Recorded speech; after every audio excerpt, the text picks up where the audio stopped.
Hello friends, আমি সোনালি তোমাদের সামনে আজকে হাজির হয়ে গেলাম নতুন একটা মিনি ব্লগ নিয়ে। তো ফার্স্টে চুলে শ্যাম্পু করিয়ে নিল। শ্যাম্পু করানোর পরে চুলটাকে ড্রাই করে নিল। ড্রাই করার পর চুলে কালার লাগাচ্ছে। কালারটা ঘন্টা থেকে 2 ঘন্টা চুলে অ্যাবজর্ব হতে দেবে।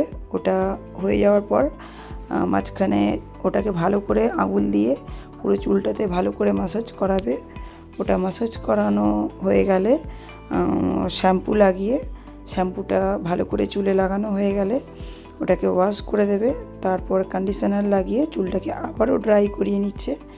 ড্রাই করানো হয়ে গেলে চুলটাকে ভালো করে সেট করানোর জন্যে এইভাবে বারবার ব্রাশিং করছে হেয়ার ব্রাশ দিয়ে। তারপরে দেখো চুলটাকে কিভাবে সেট করছে। তো নতুন বছরে ভাবলাম একটু নিজেকে সাজিয়ে নিই। একদমই সময় পাই না পার্লারে আসার, তাই অনেক কষ্ট করে একটু সময় বার করে আজকে চলে আসলাম নিজেকে নতুন বছরে একটা নতুন লুক দেওয়ার জন্য।